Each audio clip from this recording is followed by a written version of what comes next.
हरे कृष्ण। तो आज हम लोग श्रीमद् भगवत गीता पहला अध्याय श्लोक संख्या 28 से 35 तक अध्ययन करेंगे। मुझे आशा है कि आप लोग सब पढ़ के आए हैं क्लास में, क्योंकि आप पढ़ करके आएंगे तो क्या होगा, समझने में आसान हो जाएगा। अर्जुन उवाच दृष्ट्वेमं स्वजनं कृष्ण युयुत्सुं दृष्टे मम स्वजनं कृष्ण युयुत्सुं समुपस्थितम् यजुत्सुं समुपस्थितम् इदन्ति मम गात्राणि दन्ति मम प्राणि गात्राणि खं च परिशुष्यति। मुखं मुखं च च परिशुष्यति। परिशुष्यते। कोई अनुवाद पढ़ेंगे?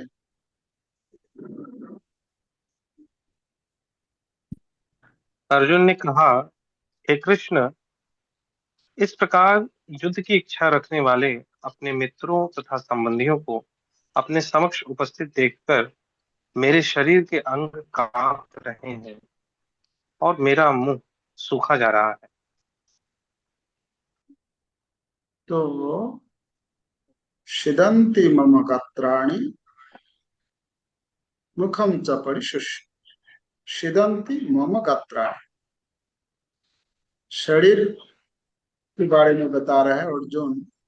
जब सारे सैन्यों को देखा, दोनों दोनों पक्ष के सैन्यों को देखना चाह रहे थे अर्जुन, और भगवान श्री कृष्ण ने दोनों सेनाओं के बीच में रथ को जाके खड़ा किया और अर्जुन को बोले, अर्जुन तुम देखना चाह रहा था कि कौन कौन युद्ध करने के लिए आए हैं, ये देखो।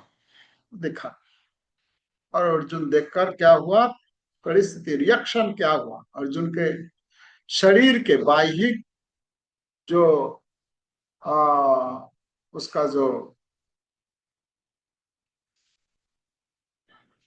देखकर उसके अंदर में जो कुछ चल रहा था, ये बाहरी अवस्था को यहाँ इस श्लोक में वर्णन था।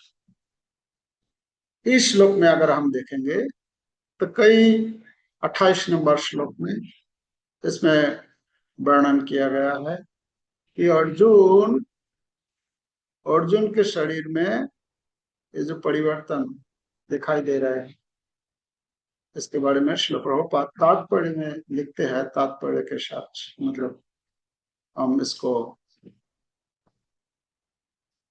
देखते हैं क्या क्या हुआ, कई पढ़िए इसको।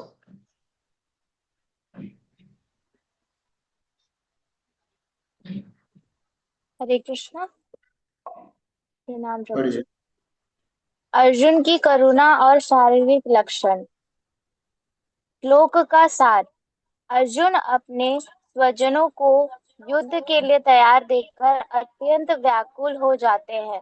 उनके शरीर के अंग स्थिर होने लगते हैं, मुख सूख जाता है, वे करुणा से भर जाते हैं। तो अर्जुन का शरीर का जो क्या क्या हो रहा है इसके बारे में बता रहा है कि अपने स्वजनों को युद्ध के लिए तैयार देखकर अत्यंत एक तो व्याकुल हो गया, दूसरा शरीर के अंग शिथिल होने लगते और मुख सूखने लगता है। सूख गया मतलब सूख रहा है, पानी चाहिए। युद्ध स्थल में है, सूख रहा है। ऐसा क्यों हो रहा है? इसका कारण है वे करुणा से भर जाते। ये इस श्लोक का सार वाक्य है इसका। इसमें जो है नेक्स्ट हम इसको देखते हैं, दूसरे कोई पढ़ेंगे इसको, एक एक पॉइंट पढ़ेंगे।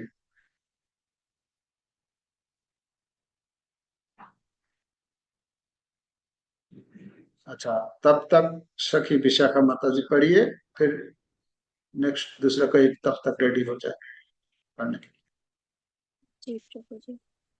भक्त लिए। एक के नंबर। गुण। हाँ, भक्त के गुण। सच्चे भक्त में देवताओं जैसे सभी सद्गुण। सद्गुण होते हैं। केवल भौतिक शिक्षा या संस्कृति से दिव्य गुण नहीं आते। श्रीमद् भागवतम 5.18.12। यस्याशिष्टि भक्ति भागवत वचना। जिसके पास भगवान की निष्कपट भक्ति है, उसमें सभी दिव्य गुण स्वतः आ जाते हैं। अर्जुन की करुणा। अर्जुन केवल अपनी सेना के लिए यहीं नहीं, तक, बल्कि यहीं तक, यहीं तक पहले पहले पहला पॉइंट हम लोग थोड़ा डिस्कस कर लेते हैं।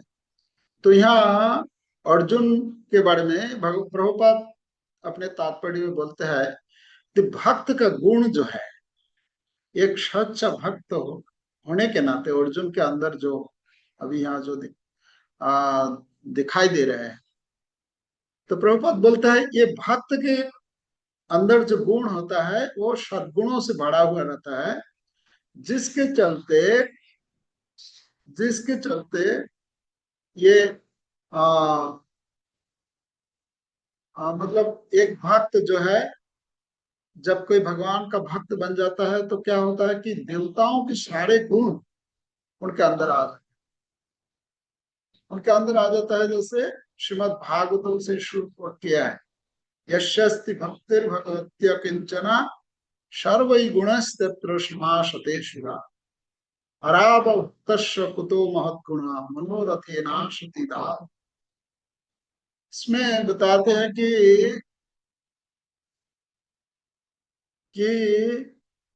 जो भगवान का भक्ति करते हैं तो उनके अंदर जो है सारे सद्गुण अपने आप आ जाते हैं।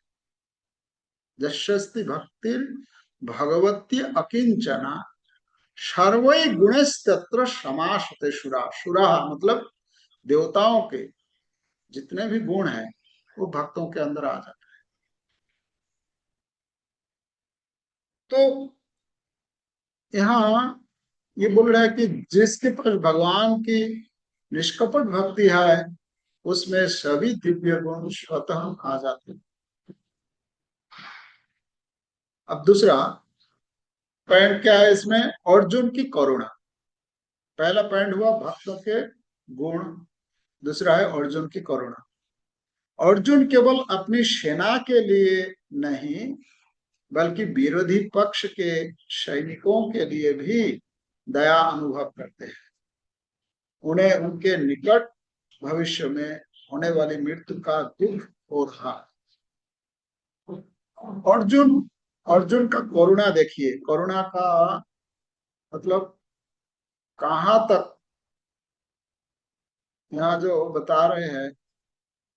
हम लोग करुणा किस पर करते हैं, जो हमारे निकट में है, मतलब जो फ्रेंड, जो परिवार के लोग, सगे संबंधी, इन लोगों पर हम लोगों का करुणा कभी कभी देखा जाता है हम लोगों के अंदर। पर अर्जुन का करुणा, अर्जुन किस पर करुणा कर रहे हैं, अपने शत्रु के रूप में सामने खड़े हैं, सब खड़ा है, और उन लोगों के प्रति कि नहीं इन लोगों को मारना नहीं चाहिए। ये है अर्जुन का करुणा, कि अर्जुन अपने शत्रु को भी मारने के लिए तैयार नहीं है।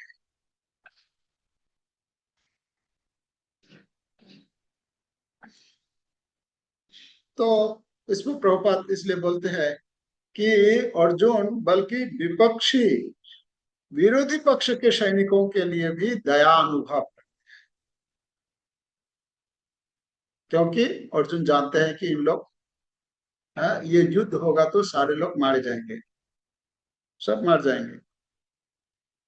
तो ये तीसरा नंबर पॉइंट इसलिए बता रहा है कि युद्ध का दृश्य, अर्जुन जो है युद्ध के बारे में सोच रहे हैं कि लगभग पूरा कुरुवंश युद्ध भूमि में उपस्थित था। अपने सभी संबंधियों को देखकर अर्जुन अत्यधिक भावुक हो गए हैं अर्जुन। तो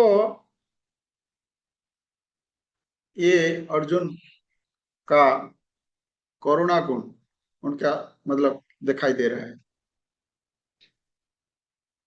दूसरे जो श्लोक है, अच्छा, तो इसमें हम लोग क्या क्या मिला हम लोगों को?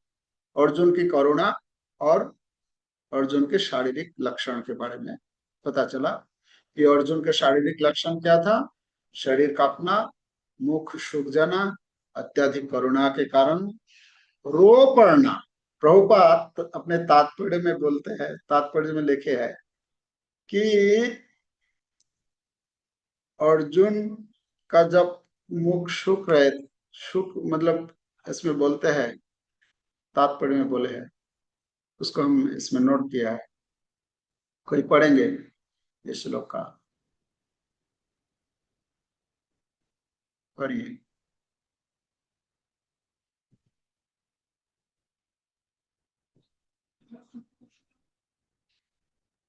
इस क्लास में बहुत मतलब थोड़ा सा अर्जुन की करुणा और शारीरिक लक्षण। अर्जुन के शारीरिक लक्षण: शरीर कांपना, मुख सूख जाना, आध्यात्मिक करुणा के कारण रो पड़ना। अधिक ये लक्षण उनकी कोमल हृदयता के कारण है। पांचवा महत्वपूर्ण शिक्षा: भक्त के हृदय स्वभाव से दयालु होता है। करुणा भक्त के स्वाभाविक गुण है। तो करुणा जो है भक्तों का स्वाभाविक गुण है। तभी मतलब भक्त जो भगवान का भक्ति करते हैं तो उनके अंदर अपने आप एक करुणा गुण जो है वो डेवलप हो जाता है। तो अर्जुन भगवान के भक्त है, तो अर्जुन के अंदर एक करुणा, ये करुणा का सीमा कहाँ तक है? भक्त के अंदर करुणा ऐसा हो जाता है कि अपने शत्रु के प्रति भी वो करुणा करते हैं। अच्छा, तो फिर हम लोग नेक्स्ट श्लोक में जाते हैं। नेक्स्ट श्लोक 29 नंबर श्लोक।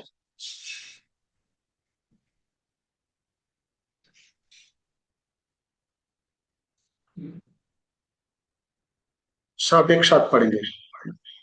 व्याकुतश्च शरीरे में रोमहर्षश्च जायते,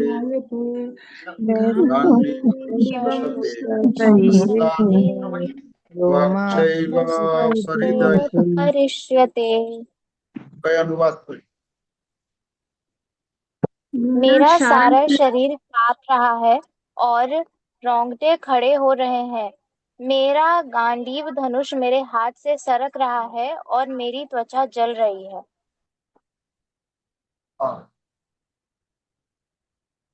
तो ये भी अर्जुन का क्या है? अर्जुन अर्जुन पहले पहले 28 नंबर श्लोक में हम पढ़े कि दो लक्षण उसमें दिखाया गया है, और इसमें जो लक्षण है भय के लक्षण। शरीर कब कांपता है? शरीर कब कांपता है? कब बोल रहा है कि शरीर कांप रहा है, तो इसका मतलब शरीर कांप रहा है, क्यों? भय से कांप, है ना। तो इसमें हम इसलिए पॉइंट किया इसको। इसमें पॉइंट पढ़िए कोई एक। जी प्रभु जी, हरे श्लोक का कृष्ण। सार। शरीर कांप रहा है, रोमांच हो रहा है, गांडीव सांस से छूट रहा है, त्वचा जल रही है। तो ये भय के लक्षण है। भय के लक्षण से क्या हो रहा है? शरीर कांप रहा है, रोमांच हो रहा है शरीर में, और हाथ में जो धनुष उठाकर जो युद्ध करने के लिए धनुष में प्रत्यंचा चारणा है, वो हाथ से खिसक रहे हैं, छूट रहा है, और त्वचा जल रहा है। इसका शांत भय का लक्षण इसमें सब बता रहे हैं। तो हम तात्पर्य में देखते हैं इसमें। पता नहीं आप लोगों को पढ़ने में कोई दिक्कत हो रहा है क्या? ये अक्षर छोटा लग रहा है। ठीक है प्रभु। नहीं पढ़ दो प्रभु रोमांच जी। और कल्पना दो प्रकार के होते हैं। आध्यात्मिक प्रेम भक्ति भाव से, भौतिक भौतिक भय से। अर्जुन का तो यहाँ रोमांच। जो बता रहे हैं, एक एक पॉइंट हम चलो डिस्कस करें। प्रभुपाद तात्पर्य में बोले हैं कि ये जो रोमांच और कंपन जो हो रहा है शरीर में अर्जुन का, ये कंपन, रोमांच और कंपन दो प्रकार की होती है। क्या है? पहला है आध्यात्मिक प्रेम, मतलब भक्ति भाव से एक रोमांच आता है, जैसे अष्टशक्तिक विकार है, उसमें ये लक्षण दिखाई देते हैं। और दूसरा लक्षण ये कब होता है? भौतिक भय से। भौतिक भय जब हमारे अंदर काम करता है, तब हमारा ये लक्षण, शरीर कपने लगता है। हाँ? और फिर नेक्स्ट पढ़िए। अर्जुन का रोमांच यह आध्यात्मिक प्रेम का नहीं, बल्कि भौतिक भय का परिणाम है। हाँ, तो अर्जुन के अंदर जो ये जो रोमांच हो रहा है, प्रभुपाद बोल रहा है, ये जो रोमांच और कंपन दो प्रकार के होते हैं। ये अर्जुन का जो रोमांच हो रहा है, ये आध्यात्मिक प्रेम के कारण नहीं, बल्कि भौतिक भय का परिणाम। भौतिक भय मतलब इतने लोग जो युद्ध करने के लिए आए हैं, सभी लोग मर जाएंगे, क्या होगा? ये युद्ध का परिणाम को सोचकर अर्जुन के अंदर में ये जो लक्षण दिखाई दे रहा है, रोमांच और कंपन। नेक्स्ट। भय के कारण मृत्यु, मृत्यु का भय, स्वजनों की मृत्यु की कल्पना, मोह और शोक। तो भय का कारण क्या है? प्रभुपाद बोले हैं कि मृत्यु का भय, कि ये सारे लोग मर जाएंगे, सभी लोग मर जाएंगे, और स्वजनों की मृत्यु की कल्पना। तो ये सब सोच करके मोह और शोक, मोह और शोक, ये जो मोह और शोक होता है, ये कब होता है? मोह, शोक और भय, ये तीन तीन चीज होती है। मोह, शोक, मोह, भय, ये तीन। शोक, मोह, भय। भय किससे होता है? पहले हम भय के बारे में बताया। भय भय मतलब क्या होगा, मतलब आगे भविष्य का जब चिंता करते हैं हम लोग, तब भय लगता है, पता नहीं क्या होगा, है? मतलब ये भविष्य के बारे में सोचता है। और शोक, शोक क्या है? मतलब पहले जो मतलब हो चुके हैं, हो चुका होता है, मतलब कुछ घटना हुआ, उसको सोच सोच करके मुझे शोक, ऐसा होता है ना। कुछ घटना हो गया और बैठ करके हम सोच रहे हैं, और उसको शोक बोलते हैं। शोक के बाद तीसरा है मोह। मोह मतलब वर्तमान। तो भय भविष्य के बारे में सोचकर भय होता है, और शोक जो अतीत के बारे में सोचकर, और मोह वर्तमान। तो अर्जुन अर्जुन अर्जुन के बारे में प्रभुपाद यहाँ बोल रहा है कि ये शोक, मोह और भय। श्रीमद् भागवत में वहां बताते हैं कि शोक मोह भयापहा, शोक, मोह और भय, ये तीन चीज जो है। और नेक्स्ट हम देखते हैं भौतिक चेतना के लक्षण। प्रभुपाद तात्पर्य में लिखे हैं कि भौतिक चेतना के लक्षण इसमें बता रहा है कि क्या हो रहा है, अर्जुन का धैर्य समाप्त होना, हथियार हाथ से छूटना, शरीर में जलन होना और मानसिक असंतुलन असंतुलन हो रहा है, मतलब अपने को संभाल नहीं पा रहे हैं। हाँ, और जो नंबर 5 पॉइंट है इसमें महत्वपूर्ण शिक्षा कि जब जीवन की पहचान शरीर तक सीमित होती है तब भय, शोक और भ्रम मतलब मोह उत्पन्न होते हैं। क्या है? जब हम अपने शरीर तक सीमित हमारा चिंतन, जैसे कि मेरा क्या होगा, मेरा क्या होगा मतलब आत्मा के बारे में मैं सोच रहा हूं, आत्मा के बारे में नहीं, शरीर के बारे में, है ना। मुझे क्या ये मिलेगा, मुझे कष्ट तो नहीं मिलेगा, तो मतलब मेरे को मैं कि मतलब परिचय मैं किससे दे रहा हूं, शरीर से। तो शरीर जब तक शरीर तक मतलब हमारा विचार, हमारा बुद्धि जब तक शरीर शरीर तक सीमित होती है तब तक क्या होता है कि ये भय, शोक और भ्रम या मोह ये काम करता है। तो इसलिए हमें इससे पढ़े मतलब आत्म तत्व ज्ञान की जरूरत है। नेक्स्ट श्लोक हम जाते हैं। नेक्स्ट श्लोक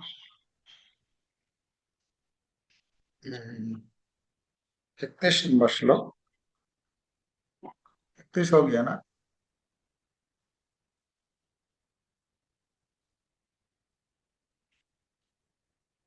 नहीं, 30 नंबर श्लोक, 28 29 हुआ।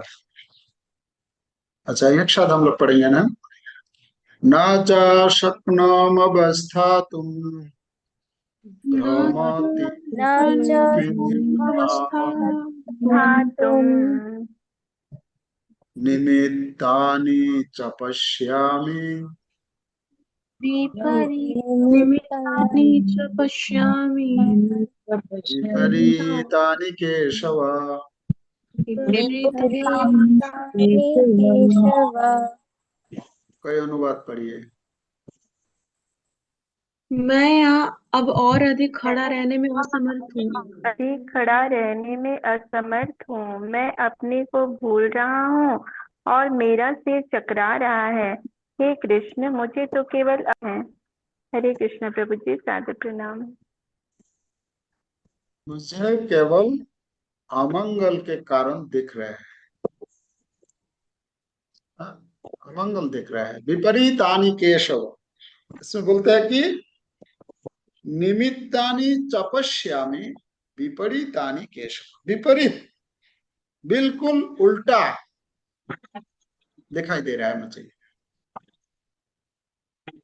तो ये कैसे है?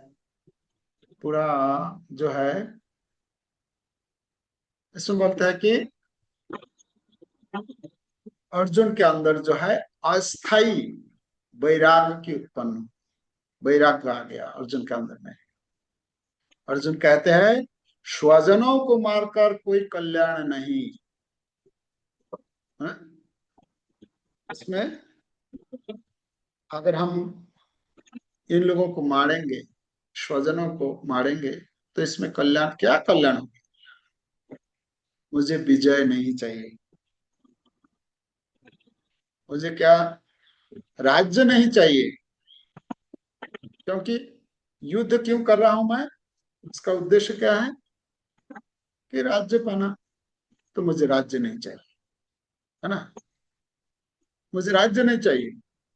मुझे राज्य, राज्य अगर मिलेगा तो राज्य मिलने से क्या हो, सुख। सुख प्राप्त करने के लिए ना राज्य चाहिए मुझे, तो मुझे सुख भी नहीं चाहिए। तो क्या क्या नहीं चाहिए, मुझे राज्य नहीं चाहिए, मुझे विजय नहीं चाहिए, न तो मुझे सुख चाहिए। तो शरीर केंद्रित सोच, प्रभुपाद तात्पर्य में लिखते हैं कि ये शरीर केंद्रित सोच है। बद्ध जीव शरीर और रिश्तों में सुख खोजता है, इसी कारण वह वास्तविक आत्मिक हित भूल जाता है। तो जब हम शरीर को केंद्र करके, केंद्रित होकर हम सोचते हैं, तब प्रभुपाद बोलते हैं कि वो ऐसा ही होता है। अर्जुन के भूल के बारे में इसमें बता रहा है कि वे क्षत्रिय धर्म को भी भूलने लगे हैं। युद्ध करना उनका कर्तव्य था। प्रभुपाद तात्पर्य में लिखते हैं कि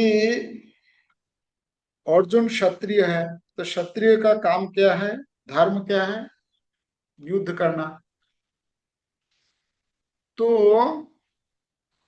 अर्जुन जो है अपने धर्म को भी भूल रहे हैं कि नहीं, मुझे क्या करना चाहिए क्या नहीं करना चाहिए, वो भूल गया।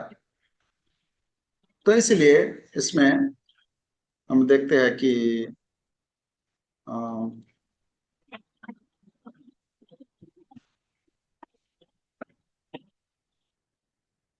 इसको पढ़िए।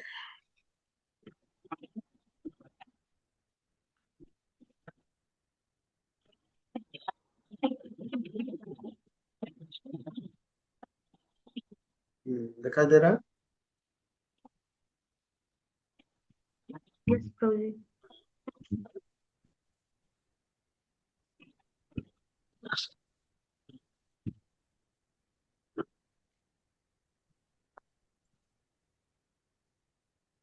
रीना माता जी पढ़िए। क्षत्रिय का धर्म। धर्म युद्ध के धर्म युद्ध में भगवान के आदेश से युद्ध करते हुए हुए मृत्यु होने पर उच्च गति प्राप्त होती है। धर्म पूर्वक राज्य की रक्षा करना क्षत्रिय का कर्तव्य है। चौथा, यहाँ अर्जुन की मन स्थिति।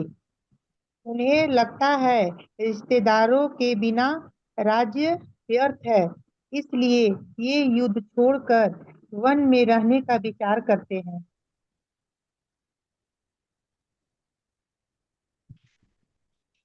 प्रभुपाद यह बोलते हैं कि अर्जुन जो है, क्षत्रिय होने के नाते अर्जुन का धर्म है युद्ध करना, पर अर्जुन क्या करना चाह रहे हैं कि मुझे ये सब नहीं चाहिए।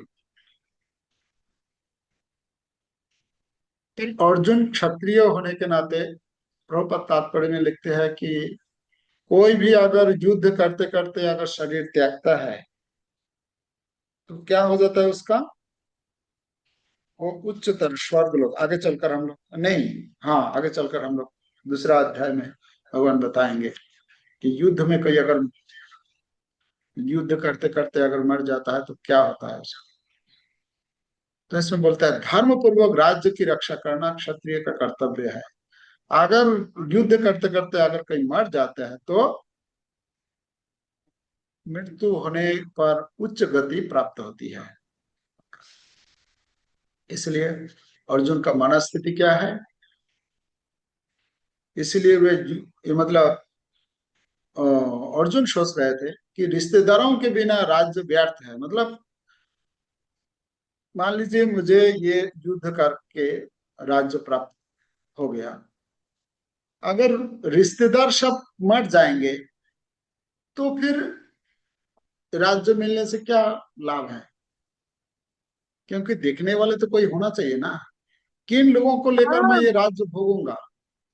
राज्य भोग करने के लिए मुझे तो इन लोग अगर रहेंगे तभी तो राज्य भोग कर पाएंगे ना।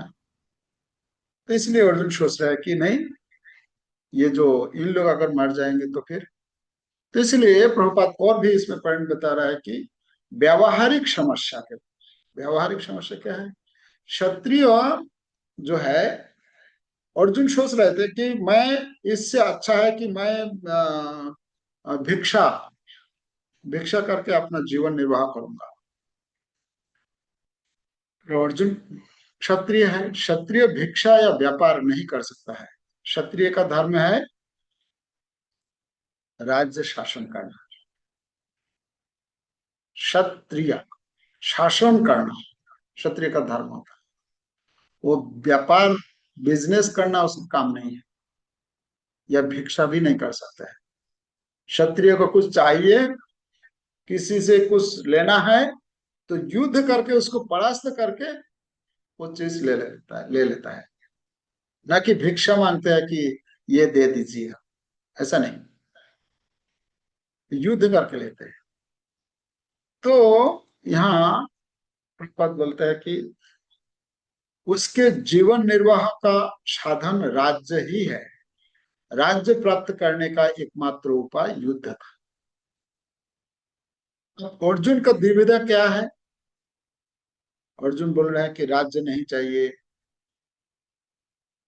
युद्ध करना नहीं चाह रहे थे, और बोल रहे थे कि मैं वन में चला जाऊंगा, वन में जाकर अपना जो है जीवन निर्वाह करूंगा। यह सब मोहजनित भ्रम का परिणाम है। मोहजनित भ्रम मतलब वर्तमान में, वर्तमान समय में, वर्तमान समय को सोच करके, ये परिस्थिति को देखकर, मोह हम लोग बोले थे ना, मोह मतलब वर्तमान, वर्तमान परिस्थिति को देखकर उसके बारे में सोचते सोचते अर्जुन का ये सब, कि मुझे युद्ध युद्ध नहीं करना है, मुझे विजय विजय प्राप्त नहीं करना है, मुझे वन में, मैं, इच्छा अच्छा है कि मैं वन में चला जाऊंगा। तो अगर हम लोग देखेंगे कि ये 28 से 31 नंबर श्लोक तक, इसमें न च श्रेय अनुपश्यामि हत्वा स्वजनमाहवे, 31 नंबर श्लोक, न च श्रेय अनुपश्यामि हत्वा स्वजनमाहवे न कांक्षे विजयम कृष्ण न च राज्यम सुखानि च। हे कृष्ण, इस युद्ध में अपने ही स्वजनों का वध करने से न तो मुझे कोई अच्छाई दिखती है, और न मैं उससे किसी प्रकार की विजय, राज्य या सुख की इच्छा रखता हूं। तो इसमें ये 3 जो विषय है कि अर्जुन, भय, अर्जुन के अंदर में भय, शोक और मोह, ये 3 चीज यहाँ हम लोगों को मिला, कि जिसके चलते अर्जुन के मन में, मतलब शरीर में जो परिवर्तन, मन में, ये सब वर्णन किया गया है। अब जो है 32 से 35 नंबर श्लोक एक बार देख लीजिए। श्लोक को अपने अपने पुस्तक में देखिए।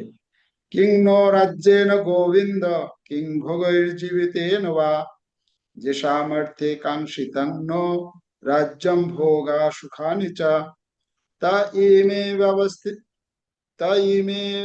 स्थिते व्यवस्थिता युद्धे प्राणां त्यक्त्वा धनानि च आचार्य पितर पुत्रांस तथैव च पितामहः मातुला श्वशुरा पौत्रः श्यालः सम्बन्धिनस्तथा एतान्नहं तमिच्छामि न तोऽपि मधुसूदन अपि त्रैलोक्यराज्यस्य हेतोः किं नु मही कृते निहत्य धर्तराष्ट्रान् का प्रीतिश्य जनार्दन।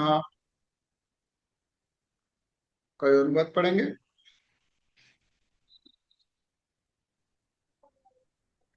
हे गोविंद, हमें राज्य सुख अथवा इस जीवन से क्या लाभ, क्योंकि जिन सारे लोगों के लिए हम उन्हें चाहते हैं वे ही इस युद्ध भूमि में खड़े हैं। हे मधुसूदन, जब गुरुजन, पितृगण, पुत्रगण, पितामह, मामा, ससुर, पौत्रगण, साले तथा अन्य सारे संबंधी अपना अपना धन एवं प्राण देने के लिए तत्पर हैं और मेरे समक्ष खड़े हैं, तो फिर मैं इन सबको क्यों मारना चाहूंगा, भले ही वे मुझे क्यों न मार डालें। हे जीवों के पालक, मैं इन सबों से लड़ने को तैयार नहीं, भले ही बदले में मुझे तीनों लोग क्यों न मिलते हों। इस पृथ्वी की तो बात ही छोड़ दें। भला धृतराष्ट्र के पुत्रों को मारकर हमें कौन सी प्रसन्नता मिलेगी। हरे कृष्ण। गोविंद, गोविंद के बारे में बताया है।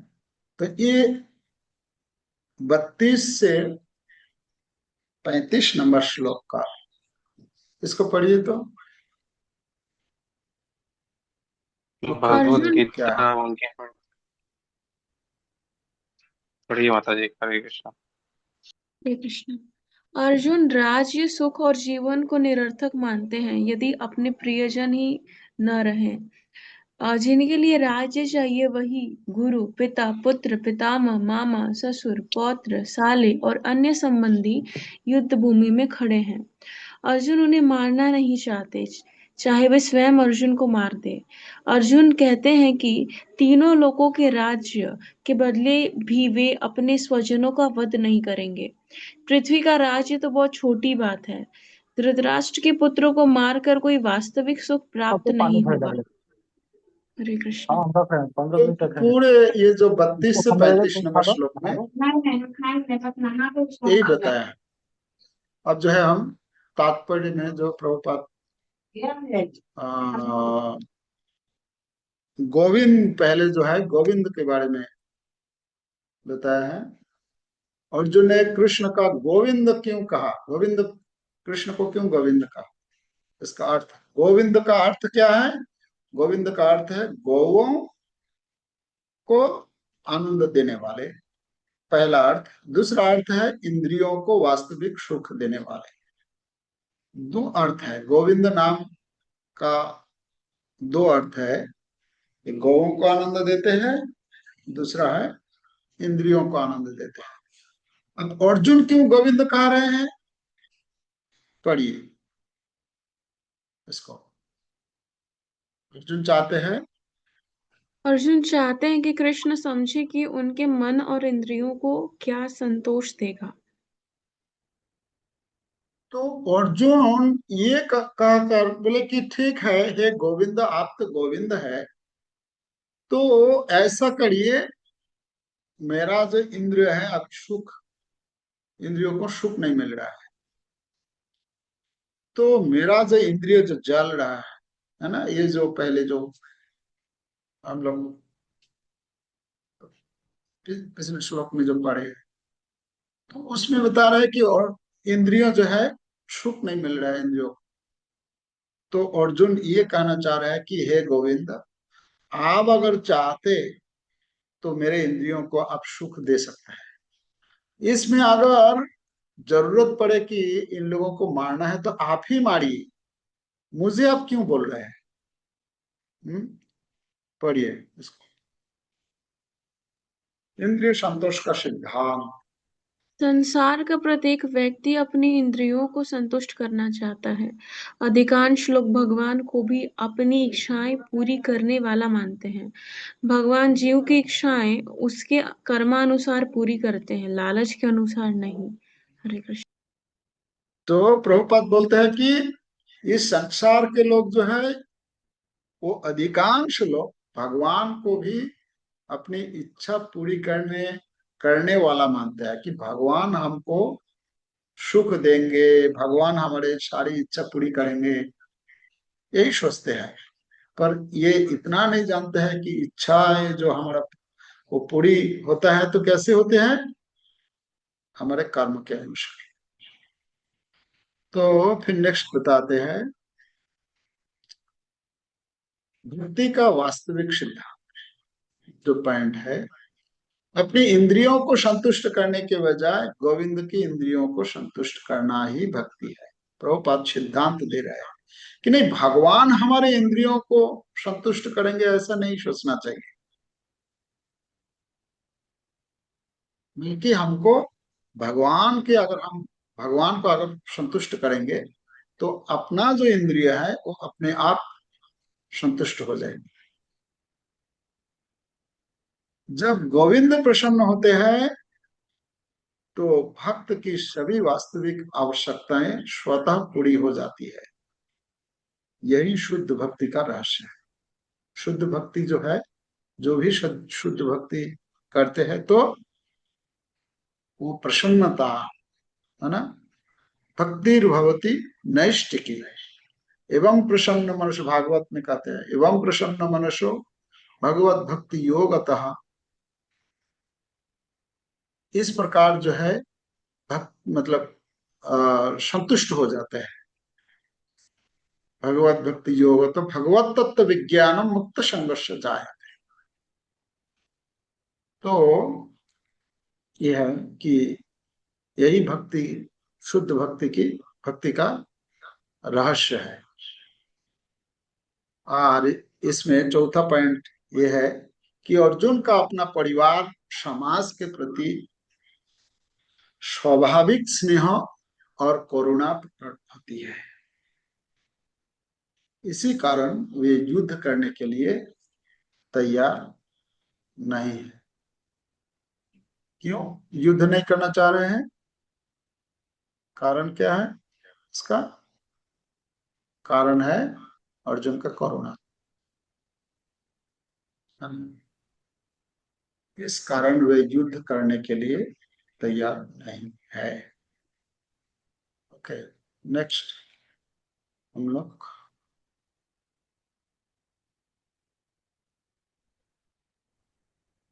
भौतिक जीवन की भौतिक इसमें पढ़िए पढ़िए।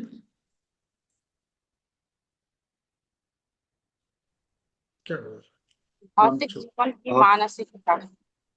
मनुष्य धन और वैभव अपने परिवार व मित्रों के साथ बांटना चाहता है।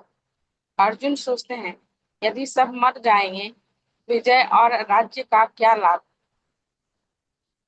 तो अर्जुन सोच रहे हैं कि सभी लोग अगर मर जाएंगे तो फिर हम विजय प्राप्त कर लिए। मान लीजिए हम राजा बन गया, सारे धन हमको मिल गया, तो कोई तो ऐसा होना चाहिए जो कि देखेंगे तभी तो हमको सुख मिलेगा। जैसे कि हम लोग देखते हैं कि ये जो मान लीजिए बच्चा लोग जो होता है, कोई त्योहार होता है, मान लीजिए कि अब क्या त्योहार, बड़ा त्योहार क्या होता है, मान लीजिए दीपावली है, तो दीपावली के समय या बिहार में हमारे इधर छठ पूजा होता है ना, छठ पूजा तो मान लीजिए बच्चों को अच्छा कपड़ा खरीद करके दिए है, छोटा बच्चा है, वो क्या करेगा, उसको पहनने के बाद उसको अगर बोला जाए कि इसको पहनकर तुम अपने घर में रूम में बैठे रहो, वो क्या उसमें खुश होगा? वो क्या करना चाहेगा? क्या करते हैं? हम्म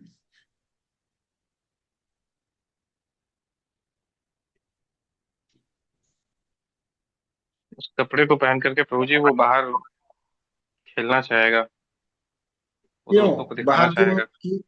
हाँ, दिखाना चाहेगा। वो दिखाना, जब तक उसको पहनकर जाके बाहर में सबको नहीं दिखाएंगे तब तक उसको सुख नहीं मिलेगा।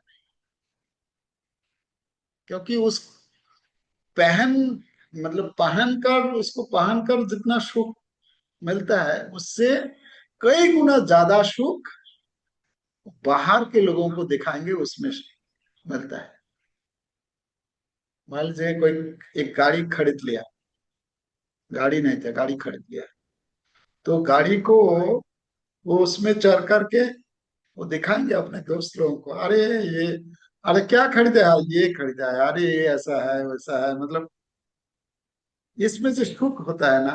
तो अर्जुन यहाँ बोल रहा है कि ये सारे लोग मर जाएंगे तो देखने वाले कौन रहेंगे, तो हमको मिल गया, तो देखने वाले कोई नहीं रहेंगे तो फिर क्या सुख है, इसलिए मुझे नहीं चाहिए, है ना।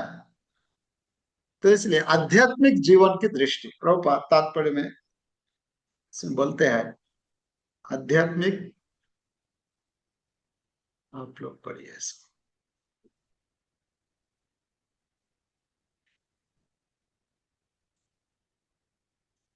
पढ़िए। तथा आध्यात्मिक जीवन की दृष्टि, भक्ति अपनी इच्छा से नहीं, भगवान की इच्छा से पूरी पूरी करना चाहता है। यदि भगवान चाहें तो भक्त वैभव स्वीकार करता है, यदि भगवान न चाहें तो भक्त एक कौड़ी भी स्वीकार नहीं करता। तो आध्यात्मिक दृष्टि क्या है, इसमें बता रहे कि भक्त अपनी इच्छा इच्छा नहीं, भगवान की इच्छा पूरी करना चाहते हैं। अर्जुन यहाँ क्या करना चाह रहे हैं, अपना इच्छा पूरी करना चाह रहे हैं, भगवान का इच्छा, अपनी अपनी इच्छा। इतना अपने इच्छा। पर सिद्धांत है, भक्त जो होगा वो भगवान की इच्छा, भगवान क्या चाहते हैं वो हम करेंगे। भक्त का लक्षण होता है, भक्त का गुण होता है, भगवान क्या चाहते हैं। अगर भगवान चाहते हैं वो कुछ भी करने के लिए तैयार है, चाहे उसको दुनिया क्या बोलेंगे, मतलब उस पर बुरा भला भले बोले, या तो ऐसा कुछ भी, मतलब संसार उसका निंदा करे, उससे कोई उसका परवाह नहीं करता है। भगवान चाह रहे हैं इसलिए मैं कर रहा हूँ, भगवान के लिए कर रहा हूँ।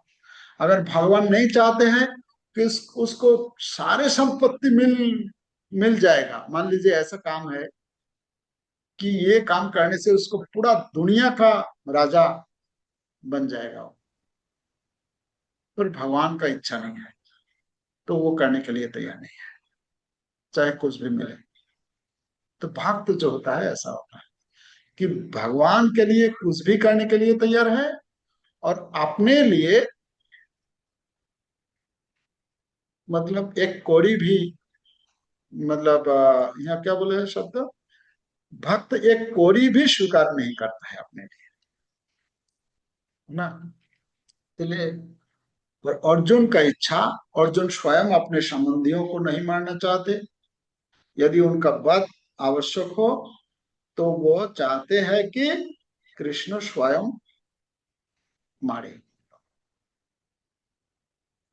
ये अर्जुन के अंदर जो अज्ञानता दिखाई दे रहा है, उस समय अर्जुन नहीं चाहते, जानते थे कि भगवान पहले ही उन योद्धाओं को वध निश्चित कर चुके हैं। अर्जुन मतलब ये कुरुक्षेत्र का जो युद्ध का आयोजन किया किया है भगवान ने, इसके सब कुछ मतलब भगवान सोच समझ करके ही किया है। पढ़िए कोई।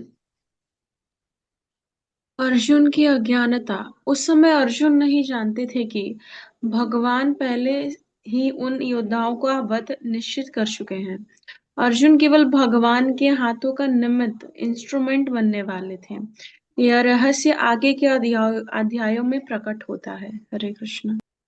रहता है तो हमें भी क्या होना चाहिए, भगवान के हाथों का इंस्ट्रूमेंट के रूप में काम करना चाहिए, जो कि अर्जुन यहाँ नहीं करना चाह रहे थे।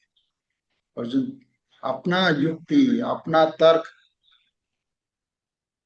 देना था, तो इसलिए दूसरा क्या पढ़िए, पढ़िए पढ़िए रेडी। हरे कृष्ण। भक्त का स्वभाव, सच्चा भक्त अपने शत्रुओं से भी प्रतिशोध नहीं लेता। अर्जुन भी अपने दुष्ट चचेरे भाइयों को मारना नहीं चाहते थे। हरे कृष्णा। फिर नेक्स्ट पढ़िए।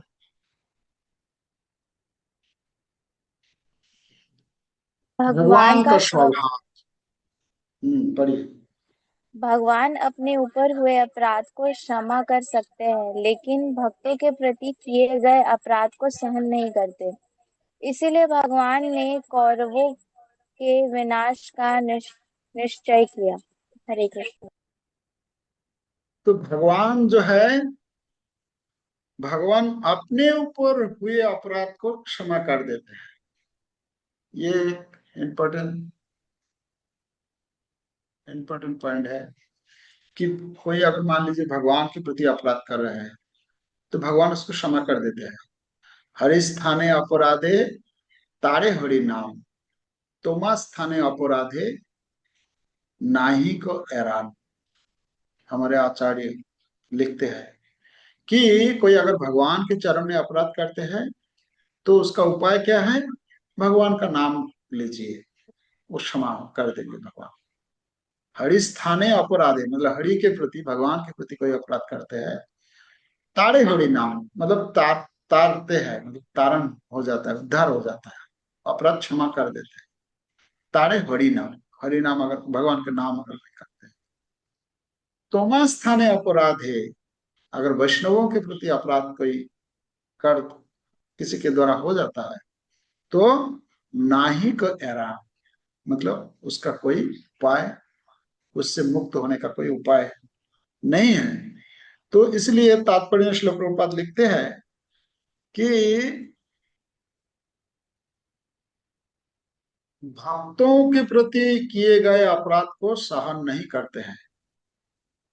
इसका इसका हम लोग देखते हैं श्रीमद् भागवत में वो कथा है, अम्बरीश महाराज और दुर्वासा ऋषि।